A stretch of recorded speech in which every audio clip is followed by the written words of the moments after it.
पहले एक मर्डर, फिर एक ऐसा केस जिसने पूरे कोर्टरूम को हिला दिया। हर सबूत किसी नए इंसान की तरफ इशारा करता है और आखिरी फैसला आने तक समझ ही नहीं आता कि असली गुनहगार कौन है। अगर आपने आखिरी के 10 मिनट मिस कर दिए तो पूरी कहानी अधूरी रह जाएगी। अब बिना समय गंवाए शुरू करते हैं इक्का की पूरी कहानी। हेलो गाइज, आज हम एक्सप्लेन करने वाले हाल ही में नेटफ्लिक्स पर रिलीज हुई शानदार कोर्टरूम थ्रिलर इक्का की पूरी कहानी। इस फिल्म में आपको सस्पेंस, माइंड गेम्स, इमोशंस और ऐसे ऐसे ट्विस्ट देखने को मिलेंगे जो आखिरी मिनट तक आपको सोचने पे मजबूर कर देंगे। फिल्म की शुरुआत एक क्लब से होती है जहां हमारी मुलाकात सूर्या और सौमी से होती है। दोनों साथ में अच्छा वक्त बिता रहे होते हैं। तेज म्यूजिक, डांस और हंसी मजाक के बीच सब कुछ बिल्कुल सामान्य लग रहा होता है। कुछ देर बाद दोनों क्लब से बाहर निकल जाते हैं और यहीं से कहानी अचानक ऐसा मोड़ लेती है जिसकी किसी ने कल्पना भी नहीं की होती।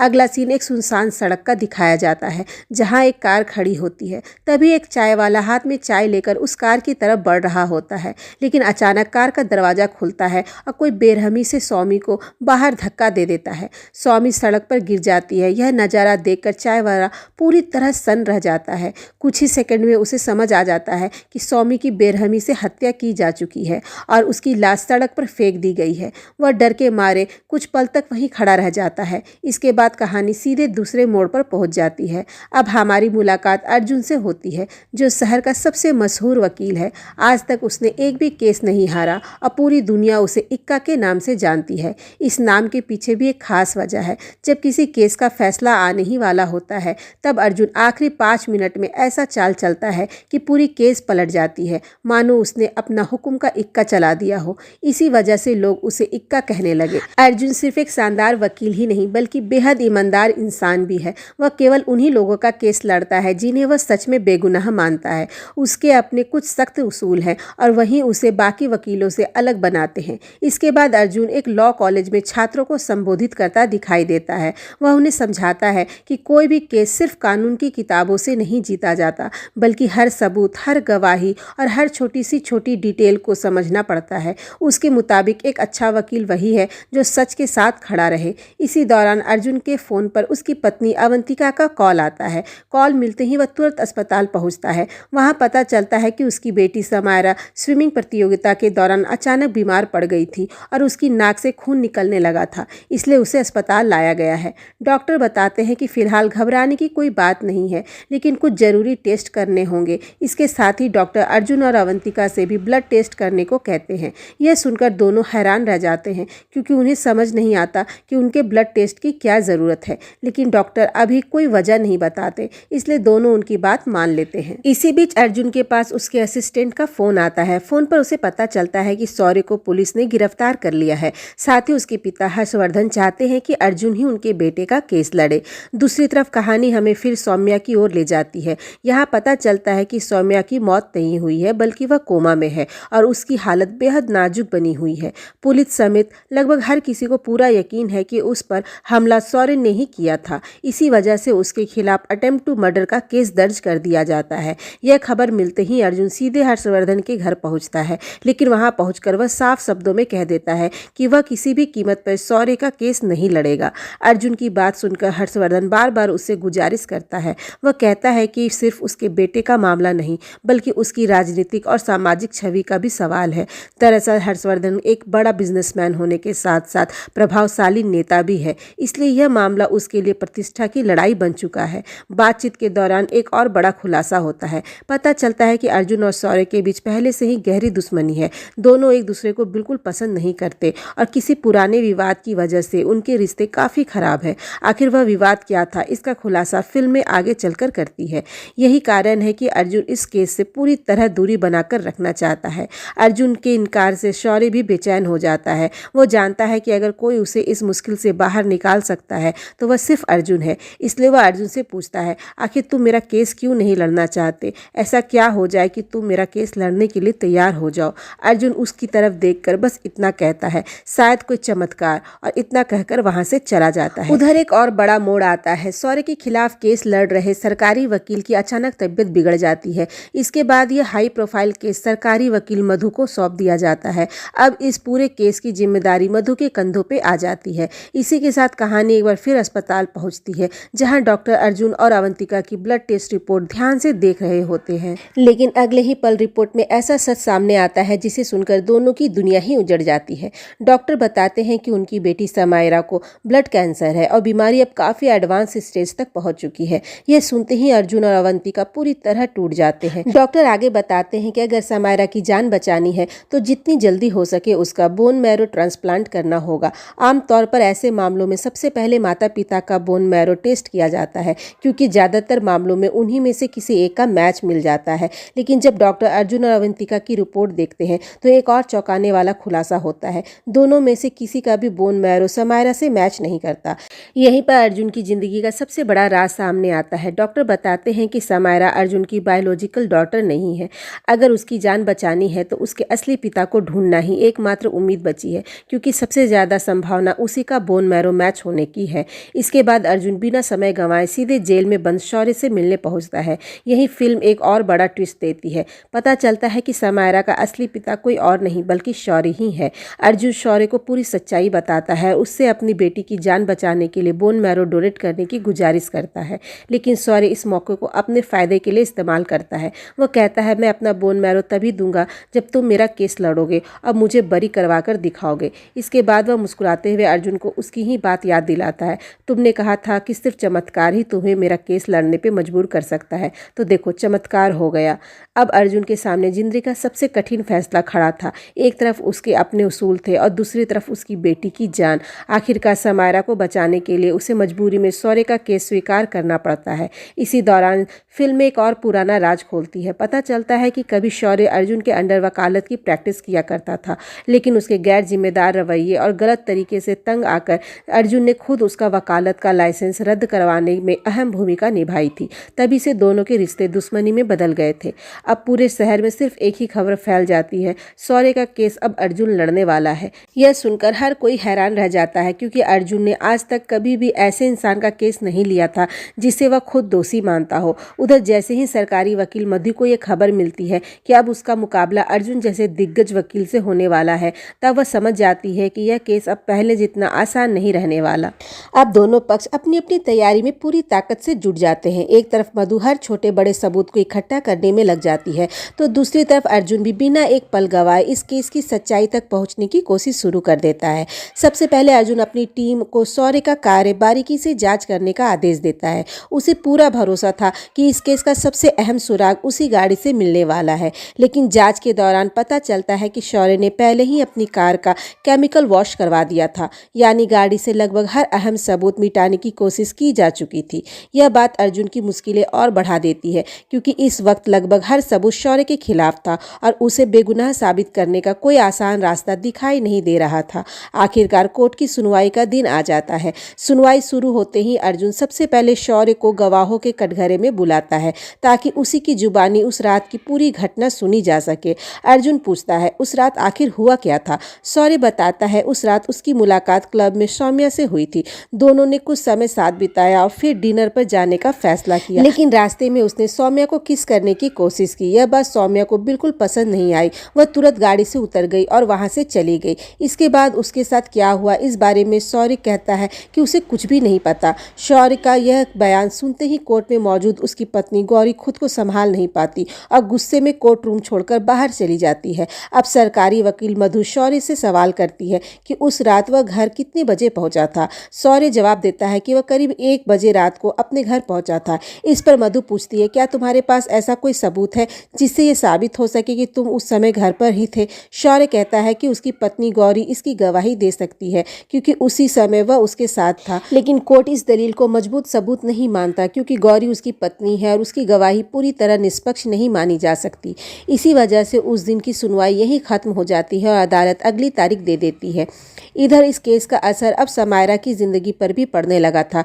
स्कूल में बच्चे उसे ताने मारते हैं और कहते हैं कि उसके पापा एक अपराधी का केस क्यों लड़ रहे हैं। ये बातें समायरा को अंदर तक तोड़ देती है। मानसिक तनाव बढ़ने की वजह से उसकी तबीयत भी पहले से ज्यादा बिगड़ने लगती है। अर्जुन और अवंतिका किसी तरह अपनी बेटी को संभालते हैं, लेकिन दोनों के चेहरे पे उसकी चिंता साफ दिखाई देती है। इसके बाद अगले दिन फिर से कोर्ट में सुनवाई शुरू हो जाती है। कोर्ट की सुनवाई के दौरान मधु अपना पहला गवाह पेश करती है और ये वही चाय वाला था जिसने उस रात सौम्या को कार से बाहर गिरते हुए देखा था। वो कोर्ट को बताता है कि उसने काले रंग की कार देखी की थी और उसे शक है कि उसके अंदर शौर्य मौजूद था। ये सुनने के बाद अर्जुन उससे सवाल करता है कि आखिर वो कौन सी कंपनी की कार थी, लेकिन चाय वाला इसका जवाब नहीं दे पाता। इतना ही नहीं, उसने शौर्य का चेहरा भी ठीक से नहीं देखा था, यानी कि उसकी गवाही से ये साबित नहीं किया जा सकता था कि सौम्या पर हमला शौर्य ने ही किया था। और अब क्या था, इसलिए कोर्ट फिर से अगली तारीख दे देता है। खैर, हम देखते हैं कि मधु एक इंस्पेक्टर से बात कर रही थी। तभी उसे याद आता है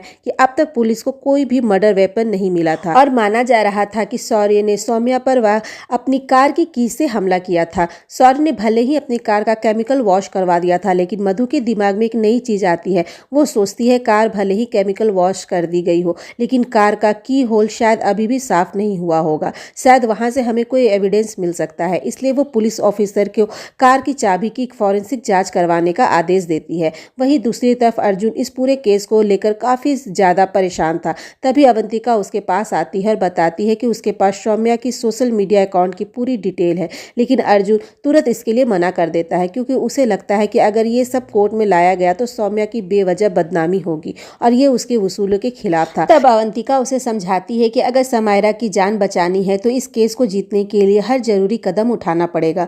काफी सोचने के बाद अर्जुन मजबूरी में उसकी बात मान जाता है। अगले दिन जब अर्जुन कोर्ट जा रहा होता है, तभी रास्ते में उसकी मुलाकात सौम्या की मां से होती है।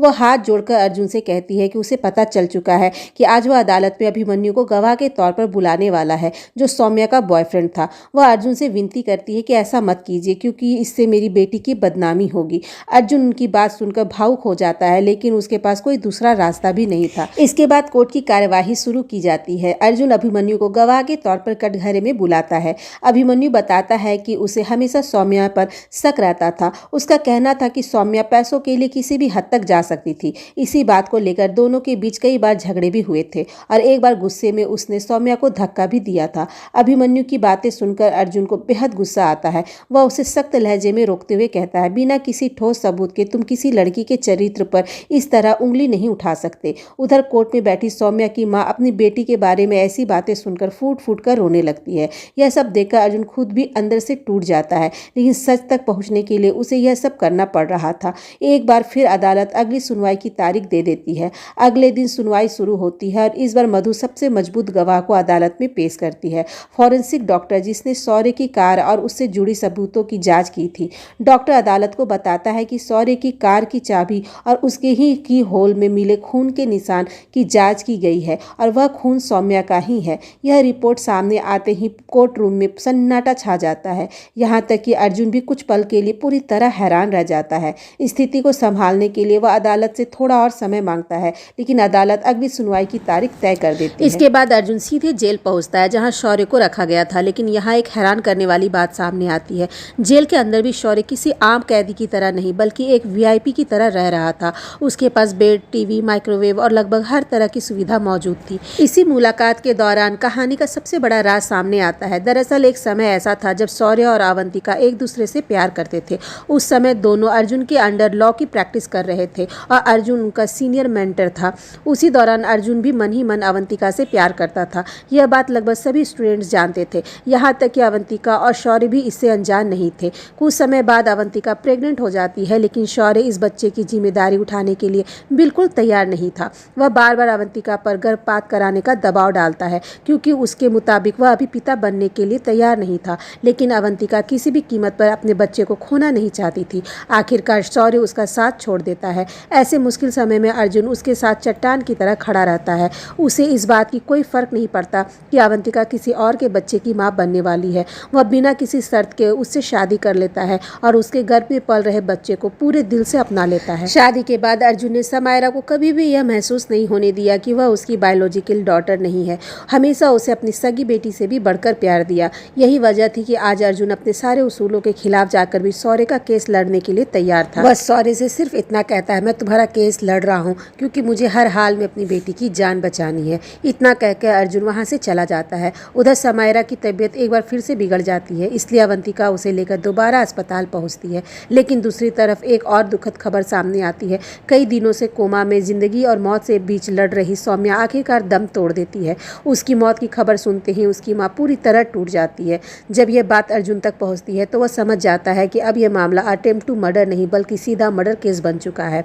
इसी बीच बीच अवंतिका अकेले शौर्य से मिलने जेल जाती है। शौर्य उसे देखकर समझता है कि शायद अर्जुन ने उसे भेजा है ताकि वह बोन मैरो डोनेट करने के लिए उसे मना सके, लेकिन अवंतिका गुस्से में भड़क उठती है। वह शौर्य से कहती है, तुम पहले भी राक्षस थे और आज भी वैसे ही हो। इसके बाद वह साफ शब्दों में कहती है, समायरा सिर्फ अर्जुन की बेटी है, तुम्हारी नहीं। इतना कहकर अवंतिका वहां से चली जाती है। इसके बाद कोर्ट की अगली सुनवाई का दिन आ जाता है। इस बार अर्जुन अपनी तरफ से फॉरेंसिक एक्सपर्ट को गवाह के तौर पर अदालत में पेश करता है। फॉरेंसिक एक्सपर्ट अदालत को बताती है कि भले ही कार की चाबी पर सौम्या के खून के निशान मिले हों, लेकिन पूरी कार का पहले ही केमिकल वॉश किया जा चुका था। ऐसे में वह पूरे भरोसे के साथ यह नहीं कह सकती कि मिला हुआ खून सिर्फ सौम्या का ही था। वह आगे बताती है कि जांच के लिए जितना ब्लड सैंपल चाहिए था उतना भी उपलब्ध नहीं था, इसलिए सिर्फ इसी एक सबूत के आधार पर शौर्य को दोषी ठहराना सही नहीं होगा। अब बारी आती है मधु की। वह अपना अगला गवाह अदालत में पेश करती है। यह एक युवक होता है जो उसी इलाके की एक बिल्डिंग में रहता था। वह अदालत को बताता है कि उस रात उसने शौर्य और उसकी कार को अपनी बिल्डिंग के नीचे साफ साफ देखा था। उस समय करीब रात के 1:10 हो रहे थे। इतना ही नहीं, शौर्य किसी से फोन पर बात कर रहा था और उसके चेहरे से साफ लग रहा था कि वह किसी बात को लेकर बेहद परेशान था। यह गवाही सुनते ही कोर्ट रूम में मौजूद हर व्यक्ति हैरान रह जाता है। अर्जुन भी सोच में पड़ जाता है, अगर शौर्य सच बोल रहा है तो वह उस रात उस जगह आखिर क्या कर रहा था। सच्चाई तक पहुंचने के लिए अर्जुन एक बार फिर अदालत से थोड़ा और समय मांगता है और अदालत अगली सुनवाई की तारीख तय कर देती है। इसके बाद अर्जुन सीधे जेल में शौर्य से मिलने पहुंचता है। वह बिना घुमाए फिराए उससे पूछता है, सच सच बताओ, क्या तुमने सौम्या का खून किया है? लेकिन इस बार भी शौर्य अपनी बयान को जारी रखता है। वह कहता है, मैंने सौम्या को हाथ तक नहीं लगाया, मैं पूरी तरह बेगुनाह हूँ। शौर्य से मिलने के बाद अर्जुन उस बिल्डिंग के पास पहुंचता है जहां वाले गवाह ने उसे देखने का वादा किया था। वह पूरे इलाके का बारीकी से निरीक्षण करता है और हर छोटी से छोटी डिटेल पर ध्यान देता है ताकि कोई ऐसा सुराग मिल सके जो अब तक सबकी नज़रों से छूट गया हो। इसके बाद अर्जुन शौर्य की पत्नी गौरी से मिलने जाता है। यही एक और चौंकाने वाला खुलासा होता है। गौरी बताती है कि उस रात करीब 1 बजे शौर्य घर वापस आया था और आते ही उसके साथ बुरी तरह मारपीट की थी। यह सुनकर अर्जुन भी हैरान रह जाता है। गौरी आगे बताती है कि शौर्य अक्सर उसके साथ ऐसा करता है। उस रात उसने तंग आकर पुलिस को भी फ़ोन किया था, लेकिन कुछ देर बाद उसने खुद ही दोबारा फ़ोन करके शिकायत वापस ले ली और कह दिया कि अब सब कुछ ठीक है। उसने ऐसा इसलिए किया क्योंकि वह शौर्य के ताकतवर परिवार से दुश्मनी मोल नहीं लेना चाहती थी। गौरी की पूरी बात सुनने के बाद अर्जुन बिना कुछ कहे वहाँ से निकल जाता है। उधर दूसरी तरफ मधु अपने पति के साथ एक आलीशान और लग्जरी रेस्टोरेंट पे पहुँचती है। इतना महंगा रेस्टोरेंट देखकर वो हैरान रह जाती है। तब वो इसकी वजह पूछती है तो उसका पति खुश होकर बताता है कि उसे नई नौकरी मिल गई है, लेकिन अगले ही पल वो ये भी बताता है कि नौकरी उसे किसी और ने नहीं बल्कि हर्षवर्धन यानी शौर्य के पिता ने दिलवाई थी। ये बात सुनते ही मधु समझ जाती है कि हर्षवर्धन ने उसके पति को नौकरी सिर्फ एक ही वजह से दिलवाई है, ताकि वह उस पर दबाव बना सके, ताकि वो इस केस से पीछे हट जाए। लेकिन मधु साफ कह देती है कि वो किसी भी कीमत पर अपना केस नहीं छोड़ेगी। ये सुनकर उसका पति गुस्से में वहाँ से चला जाता है। कुछ देर के बाद जब मधु रेस्टोरेंट से बाहर निकल रही थी तभी अर्जुन वहाँ आ जाता है और दोनों की मुलाकात हो जाती है। तब अर्जुन उससे कॉफ़ी पीने के लिए पूछता है तो मधु भी इसके लिए तैयार हो जाती है। दोनों केस को लेकर बातें कर रहे थे तभी कुछ लोग अर्जुन के साथ एक फ़ोटो खिंचवाने की रिक्वेस्ट करते हैं और अर्जुन कुछ देर के लिए वहाँ से चला जाता है, लेकिन वो अपना फ़ोन टेबल पर ही छोड़ देता है। उसी दौरान अर्जुन के असिस्टेंट का एक मैसेज आता है जिसमें लिखा था कि गौरी हमारी बात मानने को तैयार नहीं है, वह शौर्य का साथ नहीं देना चाहती। यह मैसेज अनजाने में मधु की नज़र में आ जाता है। मैसेज पढ़ते ही उसे समझ में आ जाता है कि अर्जुन गौरी को अपने पक्ष में लाने की कोशिश कर रहा है। वह बिना कुछ कहे चुपचाप वहां से उठकर चली जाती है। इसके बाद कोर्ट की अगली सुनवाई का दिन आ जाता है। इस बार मधु सबसे अहम गवाह के तौर पर गौरी को कटघरे में बुलाती है।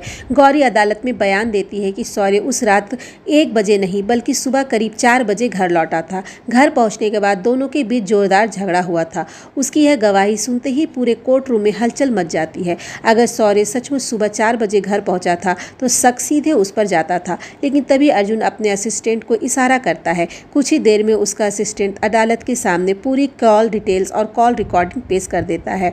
इन डिटेल्स के साबित हो जाता है कि उस रात शौर्य करीब 1 बजे ही घर पहुंच गया था। उसी समय गौरी ने पुलिस को फ़ोन करके शिकायत की थी कि शौर्य उसके साथ मारपीट कर रहा है। कॉल रिकॉर्डिंग में गौरी की डरी हुई आवाज़ साफ सुनाई देती है, साथ ही शौर्य भी उस पर चिल्लाता हुआ सुनाई देता है। इसके कुछ देर बाद गौरी ने दोबारा पुलिस को फ़ोन करके शिकायत वापस ले ली थी और कहा था कि अब सब कुछ ठीक है, पुलिस के आने की कोई ज़रूरत नहीं है। यह रिकॉर्डिंग सुनते ही साफ हो जाता है कि गौरी ने अदालत में झूठी गवाही दी थी। आखिरकार गौरी अपनी गलती स्वीकार कर लेती है। वह बताती है कि शौर्य उस रात सच में करीब 1 बजे घर आया था और आते ही उसके साथ बेरहमी से मारपीट की थी। वह यह सब मानती है कि शौर्य अक्सर उसके साथ घरेलू हिंसा करता था। इसी वजह से वह चाहती थी कि किसी भी तरह शौर्य को सजा मिले, इसलिए उसने अदालत को झूठ बयान दिया।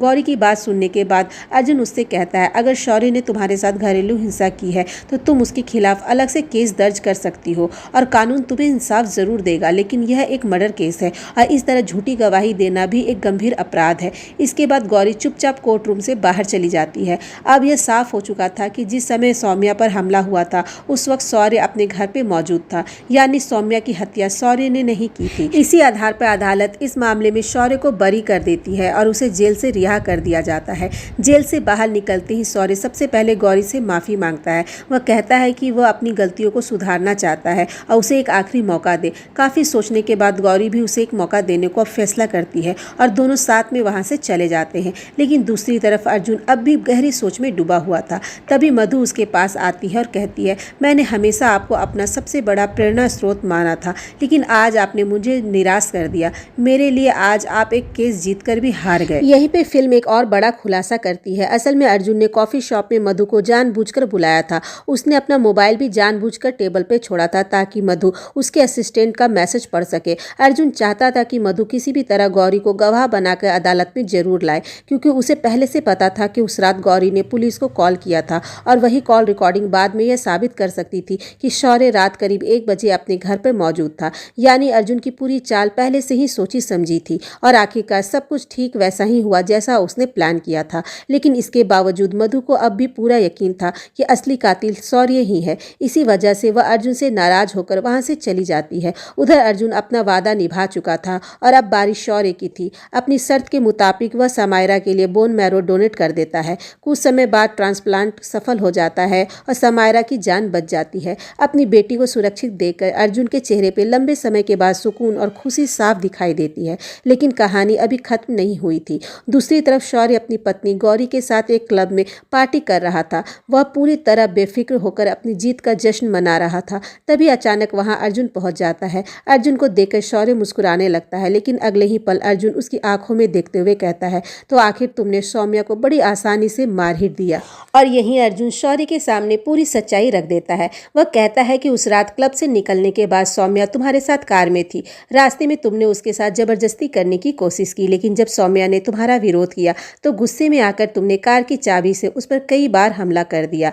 हमले के बाद सौम्या गंभीर रूप से घायल होकर वहीं बेहोश हो गई। उसे देखकर तुम घबरा गए और उसे सड़क पर छोड़कर वहां से भाग निकले। भागते भागते तुम एक बिल्डिंग के पास रुके और वहीं से गौरी को पूरी घटना बताई। उसी समय बिल्डिंग की बालकनी में खड़े एक युवक ने तुम्हें और तुम्हारी कार दोनों को देख लिया था। तुम्हारी बात सुनने के बाद गौरी ने पुलिस को फोन किया, लेकिन उसने तुम्हें बचाने के लिए एक चाल चली। उसने अपने एक नौकर से शौर्य की आवाज में उस पर चिल्लाने के लिए कहा ताकि पुलिस की कॉल रिकॉर्डिंग से ऐसा लगे कि उस समय शौर्य घर पर ही मौजूद था। यानी तुम दोनों ने मिलकर ऐसा झूठा सबूत तैयार किया जिससे पुलिस का शक हमेशा के लिए भटक जाए। लेकिन जल्दबाजी में तुम एक बड़ी गलती कर बैठे। तुम अपना मोबाइल क्लब में ही छोड़ आए थे, इसलिए गौरी को फोन करने के लिए तुम्हें सड़क किनारे बैठे एक बेघर व्यक्ति का मोबाइल इस्तेमाल करना पड़ा। बाद में जब अदालत में उस बिल्डिंग वाले गवाह ने बयान दिया कि उसने तुम्हें उसी जगह किसी से फोन पर बात करते देखा था, तभी तुम्हें एहसास हुआ कि जिस बेघर व्यक्ति का फोन तुमने इस्तेमाल किया था, अगर वह जिंदा रहा तो कभी भी सच सामने आ सकता है।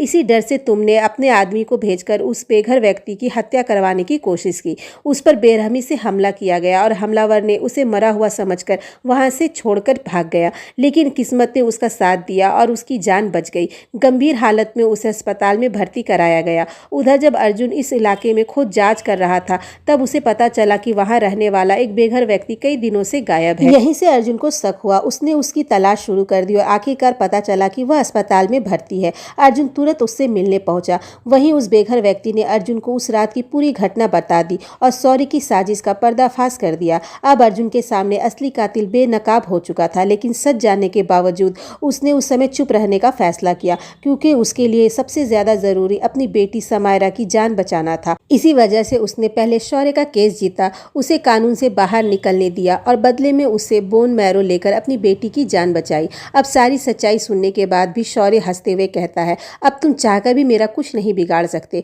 मुझे कोई सजा नहीं दिला सकते। लेकिन अर्जुन सिर्फ हल्की सी मुस्कान देता है। उसी समय वहाँ मधु कुछ पुलिस अधिकारियों के साथ पहुँच जाती है। पुलिस सीधे शौर्य को गिरफ्तार कर लेती है। दरअसल अर्जुन अस्पताल में मिले उस गवाह की पूरी जानकारी पहले ही मधु को दे चुका था। इसके बाद पुलिस ने दोबारा जांच की और उन्हें कई नए सबूत मिले, जिन्होंने साफ कर दिया कि सौम्या का असली कातिल शौर्य ही था। इस बार शौर्य के पास बच निकलने का कोई रास्ता नहीं था।